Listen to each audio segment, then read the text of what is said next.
In London, in Leke Sanusi's church, Leke called me and said, there's a woman in Nigeria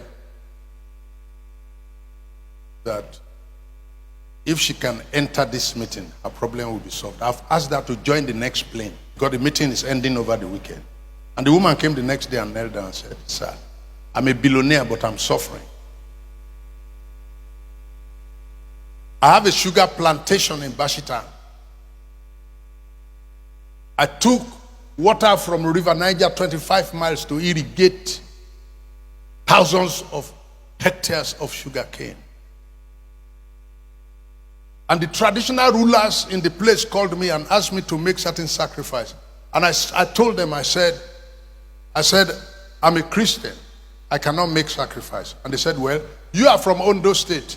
You came to Kwara State here to set company here. We are the owner of the land. We're telling you how to operate here. You are saying you are a Christian. We will speak to our land. Our land will hear us.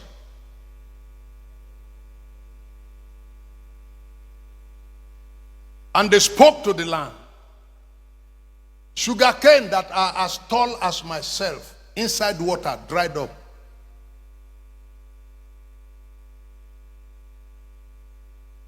I said, is that the case? He said, yes. Where? He said, Bashita. Bashita is 1 hour from Ilorin. Where? Go there. Go and wait for me. She says he will use helicopter to fly me from Ilorin to that farm. I said, I know the place. Go and wait for me. If you fly me with helicopter now, helicopter land in Ilorin, they see me enter. The next day, they will line up in front of my house to start.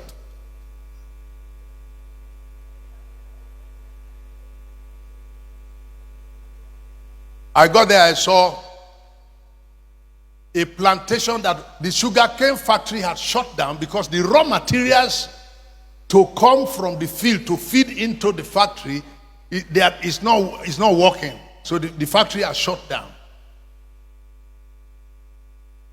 Sugarcane as tall as myself, inside water, dried up.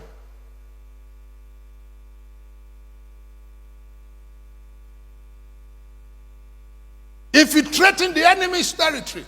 I raised 2 of my young men and I asked them to go to Bashita and enter the town at night. And I secured a room in Dr. Agbede's house. I said, please keep these men for me. Just give them food once per day.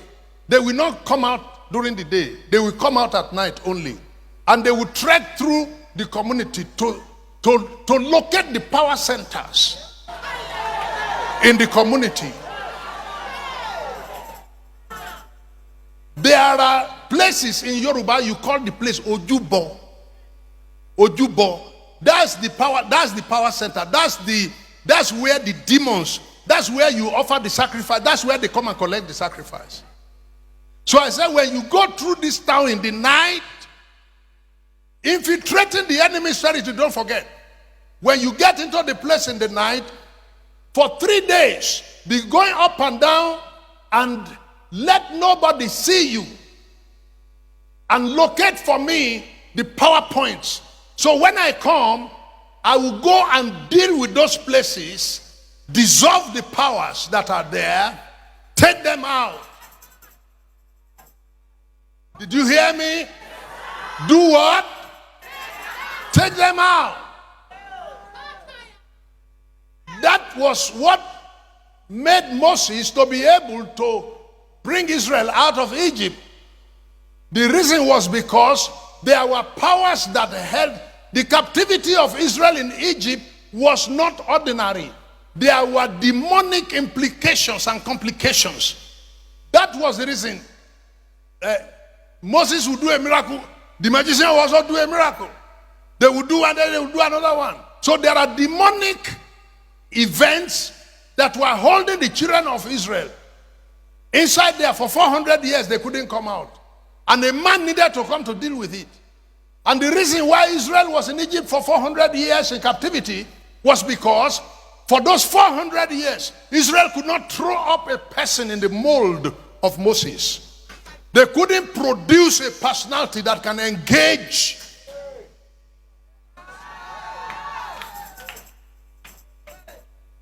And for as long as Israel has no such, could not produce, could not throw up such personality.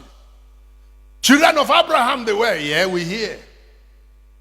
Jacob, yes, we hear. Jacob brought you here. Why not Jacob who brought all of you here? Children of covenant, we hear. Those are narratives. Those are history.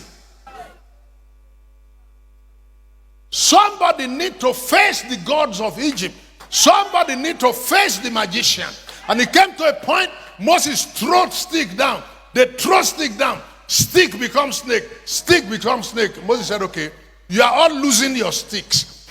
The Bible says that the snake of Moses, not the stick of Moses, the snake of Moses swallowed all the snakes of the magicians. They left the palace without their rods. Somebody need to take the rod off the hand of these crooks. Somebody need to take the rod off the hand of these nemesis fellows. These nonsensical fellows, these deceptions. What type of thing is this? We had only one snake, and that is bad enough. You produce more snakes. Is that the work of God? We had just a few frogs. You came and multiplied the frog. Each time we do one, the little water that is left, you also come and turn that one to blood. We have to deal with you. And it came to a point, Moses did one, they tried to do it, and they couldn't do it. Then they said, this is the finger of God.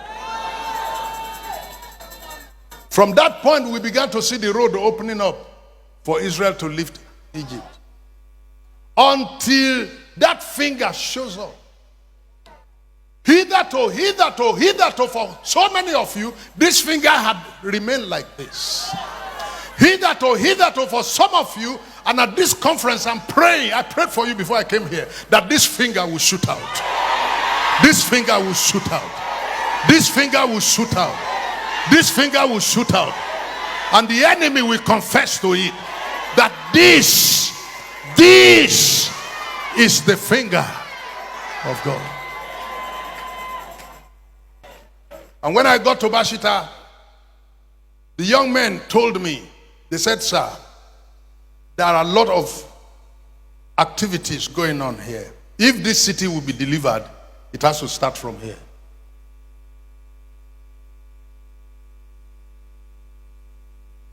Infiltrating the enemy's territory.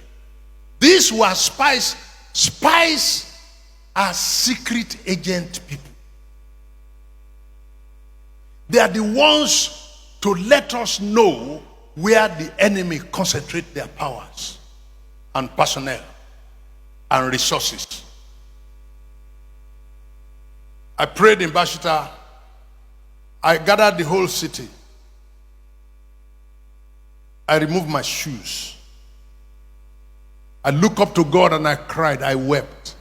I knelt down. I said, oh Lord, somebody said they will speak to the land and the land will hear them. In a place where there are prophets. In a place where there are prophets.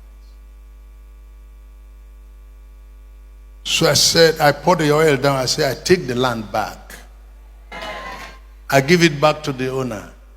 Because the Bible says the earth is the Lord's and the fullness thereof. And somebody is coming to say that they own the land. He's a liar. And we have to prove it.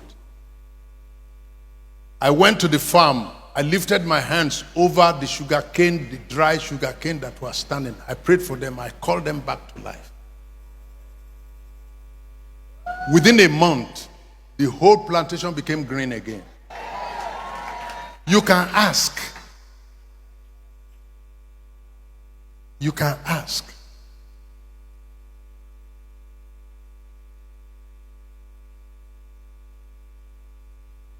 And the factory that shut down started to work.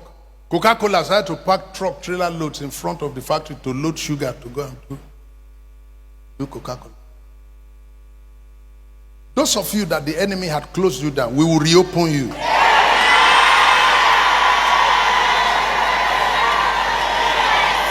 Did you hear what I said? You will soon reopen.